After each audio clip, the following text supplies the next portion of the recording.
Hello friend, এএমসিসিতে সকলকে স্বাগত। আজ আমরা ক্লাস নবম শ্রেণীর চতুর্থতম অধ্যায় শিল্প বিপ্লব, উপনিবেশবাদ ও সাম্রাজ্যবাদ, এই যে অধ্যায়টি রয়েছে এই অধ্যায়ের প্রথমতম কোশ্চেন শিল্প বিপ্লব সম্পর্কে আলোচনা করব। তো আমাদের প্রথম যে প্রশ্নটি আমরা বেছেছি সেটি হলো শিল্প বিপ্লব কেন ইংল্যান্ডে হয়েছিল, ইউরোপের অন্যান্য দেশে এর শিল্প বিপ্লব এত দেরিতে হয়েছিল কেন। এই একটা কোশ্চেন যদি আমরা ঠিকঠাকভাবে করে নিই তাহলে কেন হয়েছিল ইংল্যান্ডে প্রথম শিল্প বিপ্লব, কেন দেরিতে হয়েছিল, দুটোই আমরা বুঝতে পারবো একটা কোশ্চেন থেকে। তো শিল্প বিপ্লব বলতে আমরা কি বুঝি, আমরা দেখি অষ্টাদশ শতকের দ্বিতীয়ার্ধে অর্থাৎ 1760 থেকে 80 খ্রিস্টাব্দের নাগাদ ইংল্যান্ডে দেখলাম যে শিল্প বিপ্লব ঘটে গেছে, অর্থাৎ ইংল্যান্ডে শিল্প বিপ্লব ঘটে গেছে। কিন্তু তার অনেক পরবর্তীকালে ইউরোপের অন্যান্য দেশে শিল্প বিপ্লব ঘটেছিল। তো আসলে শিল্প বিপ্লব, এই শিল্প বিপ্লবটা আসলে কি? শিল্প বিপ্লব হচ্ছে দৈহিক শ্রমের পরিবর্তে, আমরা দেখি দৈহিক শ্রমের পরিবর্তে বৈজ্ঞানিক যে যন্ত্রপাতি অর্থাৎ বৈজ্ঞানিক যন্ত্রের মাধ্যমে আমরা যখন কোনো উৎপাদন করি এবং সেই সাথেই জিনিসের কোয়ালিটি অর্থাৎ গুণগত মানও যদি উন্নতর হয়, সেই ঘটনাটাকে আমরা শিল্প বিপ্লব অর্থাৎ শিল্পের ক্ষেত্রে একটা আমূল পরিবর্তন, এই আমূল পরিবর্তনটাকেই আমরা বিপ্লব বলে ঘোষণা করছি বা বলছি। তো 1837 খ্রিস্টাব্দে আমরা বলতে অগাস্ট ব্লাঙ্কি সর্বপ্রথম 1837 খ্রিস্টাব্দে তিনি কিন্তু এই শিল্প বিপ্লব কথাটি উল্লেখ করেছিলেন, সর্বপ্রথম শিল্প বিপ্লব কথাটি উল্লেখ করেছিলেন। কিন্তু 1880 খ্রিস্টাব্দ থেকে 1881 খ্রিস্টাব্দের দিকে আমরা দেখতে পাই আর্নল্ড টয়েনবি, যিনি শিল্প বিপ্লবকেই বা শিল্প বিপ্লব এই যে কথাটিকে জনপ্রিয় করে তুলেছিলেন। কারণ তার যে পরিভাষা ছিল, তার যে শিল্প বিপ্লবকে ব্যাখ্যা করার টেকনিক ছিল, সেটার দ্বারা বা সেই কথার দ্বারা তিনি কি করতে পেরেছিলেন, শিল্প বিপ্লব কথাটিকে জনপ্রিয় করতে পেরেছিলেন। তো এবার আমরা মূল কোশ্চেনে ফিরে যাই। আমাদের আজকের মূল কোশ্চেন ছিল যে ইংল্যান্ডে কেন শিল্প বিপ্লব ঘটেছিল, আদার্স বা অন্যান্য ইউরোপীয় কান্ট্রিগুলিতে দেরিতে কেন শিল্প বিপ্লব ঘটে, কিন্তু ইংল্যান্ডে কেন আগে শিল্প বিপ্লব ঘটেছিল।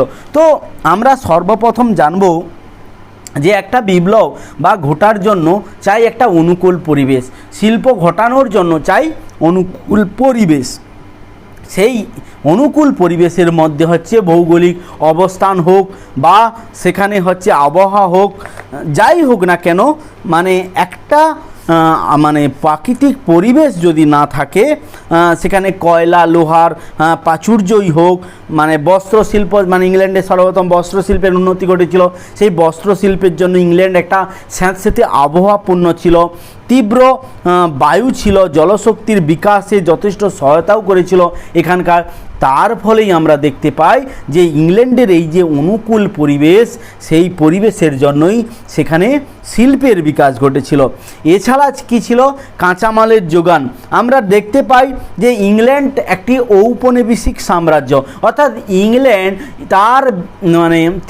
ইংল্যান্ড বিভিন্ন দেশে তার সাম্রাজ্য প্রতিষ্ঠা করে রেখেছিল। অর্থাৎ সে যখনই চাইতো বা শিল্পের জন্য যেসব কাঁচামাল প্রয়োজন হতো, সে কি করত, ইংল্যান্ড কি করত, অন্যান্য দেশ থেকে তা সংগ্রহ করে নিজের দেশে আনতো। যার ফলে এই যে কাঁচামালের যোগান, এই কাঁচামালের যোগান সহজ সুলভ হওয়ায় তার ফলে ইংল্যান্ডের পক্ষে সম্ভব হয়েছিল যে শিল্পের প্রসার ঘটানো। কিন্তু অন্যান্য ক্ষেত্রে আমরা সেটা দেখতে পাই না, অন্যান্য রাষ্ট্রগুলির ক্ষেত্রে। তো এরপর আমরা জানবো যে সুলভ শ্রমিক। অষ্টাদশ শতকের দিকে দেখতে পাই ইংল্যান্ডের জনসংখ্যাও তীব্রতর হারে বৃদ্ধি পেয়েছিল, অর্থাৎ জনসংখ্যার প্রসার ঘটেছিল। কাজের জন্য প্রয়োজন শ্রমিক, সেই শ্রমিক যেখানে পাওয়া যাচ্ছে তার জন্য কি হচ্ছে, ইংল্যান্ডে শিল্প বিপ্লব অনেকটাই ত্বরান্বিত হয়েছিল।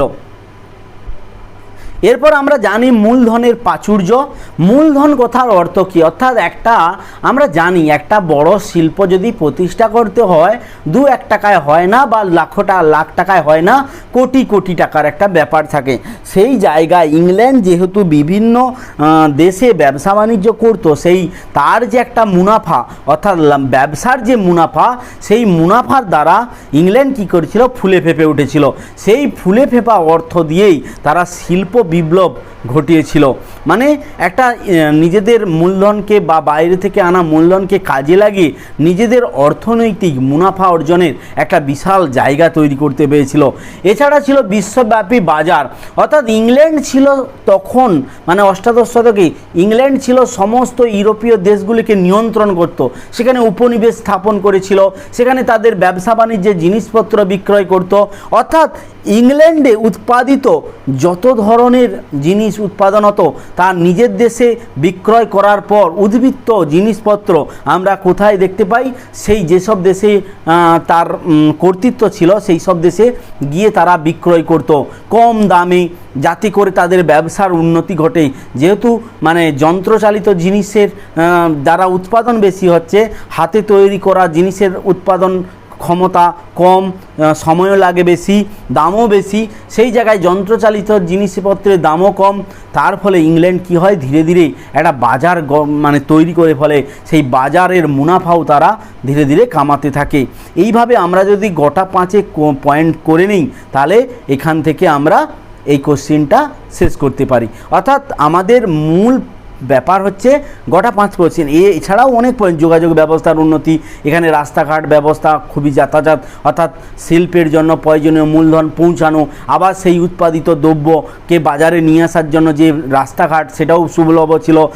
তখনকার দিনে ইংল্যান্ড হচ্ছে নৌশক্তিতে খুব বিদ্যমান ছিল, যার ফলে ভারতের সঙ্গে যোগাযোগ ব্যবস্থা উন্নত ছিল।